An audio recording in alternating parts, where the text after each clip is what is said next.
Are you someone with a history of joint pain in the family? As today we are going to talk about gout, fixing fractures in ligaments and restoring old joints, injured ligaments, tendons, bones and cartilage. Now how does gout happen? Purines and pyrimidines are nitrogenous bases, monosodium urate. Now what are diuretics? Platelet-rich plasma but is harvested from your own body and does not have any side effects.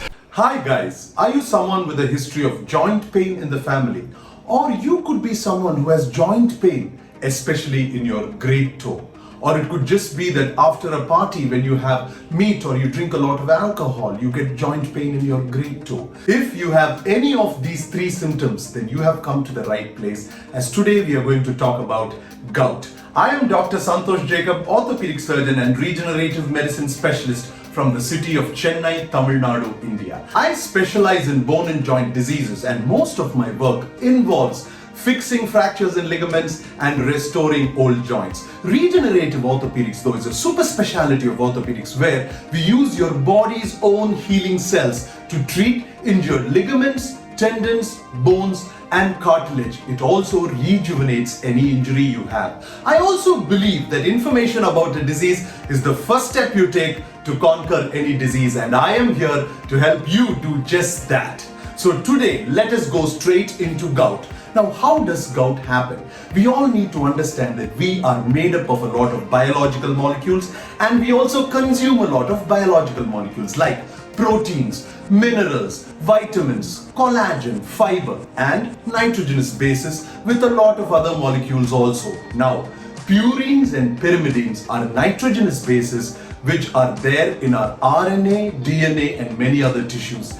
These purines are also there in a lot of foods which we eat, and gout is a problem of purine metabolism. When purines are metabolized, that is, they are processed and excreted in a proper way, then there is no accumulation of a product called monosodium urate. Now this monosodium urate is what increases in this problem called gout. Now monosodium urate is measured as uric acid in your blood, but it exists as urate salts in your tissues and in your joints. So when your uric acid increases because of a problem in the purine metabolism, your urate salts increase. So sometimes when your urate salts crystallize in your joints, then you have gouty arthritis. Arth, joint, itis, inflammation, because of this condition called gout, which happens as a result of elevation of monosodium urate, which is seen as uric acid in the blood,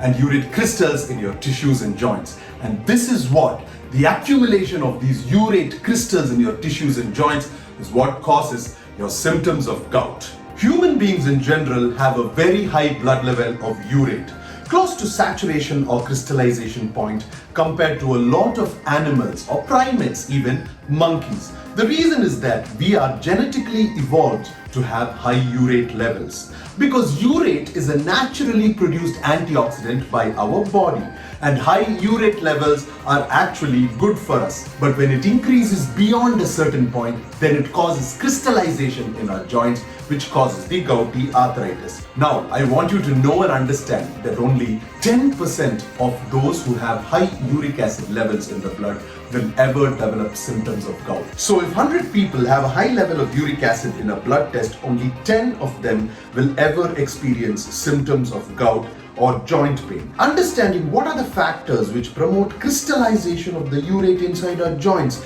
will help us figure out what to do in order to stop these episodes of pain and inflammation which are happening in our joints due to gout. And for this, we need to take a look at the risk factors, or who is at risk. Any alteration of your body's general pH, or the balance between acidity and alkalinity, could trigger gout. Our body is slightly alkaline, 7.4 pH. Anything which you eat or drink can alter your body's pH, and when your pH changes, it has shown to trigger crystallization in your joints, which could cause gout. So point here, we need to eat stuff which suits our body. If you're eating something new and you feel that you're generally uncomfortable or your system is not accepting it, it probably means that it is affecting your body's pH, the balance between acidity and alkalinity, in a way which your system is not used to. So try avoiding it. This could be a trigger which can cause gout in a lot of people.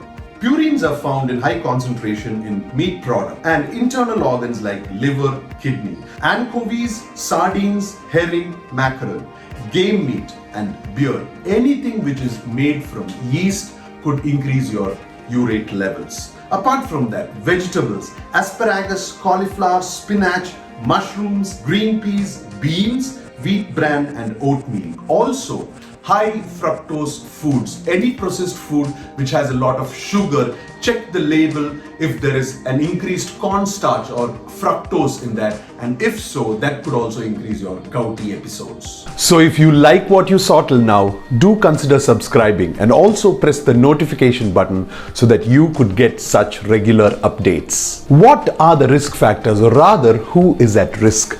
Men who are above the age of 40 and have diabetes and hypertension are at risk, along with women, but they are a particular subset, that is women above 60 who are on diuretics. Now what are diuretics? Diuretics are basically drugs which are used to facilitate urine formation or removal of water from the body. But these drugs are commonly used for hypertension and for cardiac problems also. So if you are an elderly lady who is suffering from gout-like symptoms, please check if you are having any diuretics in your diet. Obesity, atherosclerosis, a general lethargic lifestyle and lack of exercise has been found to have a general correlation with gouty symptoms. Diet modification or trigger avoiding is a very important way in which you can avoid your gouty attacks. So please note what you are eating and how it is affecting your symptoms the next day, and if so, check if one of the food items has a high purine level, and if it does, avoid it. How do we go about treating gout? There are a few things which you can do before you take help from a professional.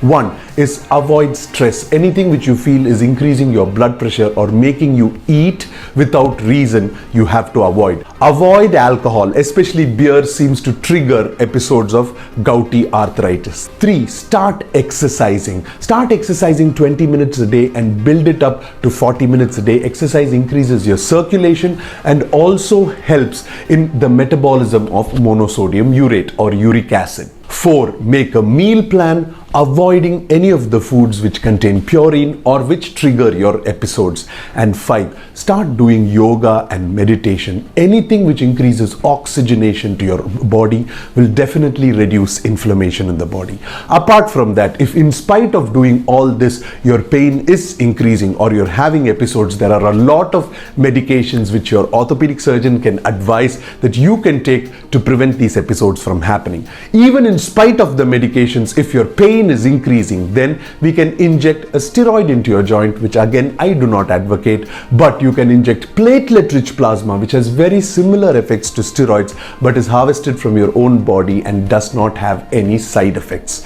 I hope this cleared a lot of your doubts on gout.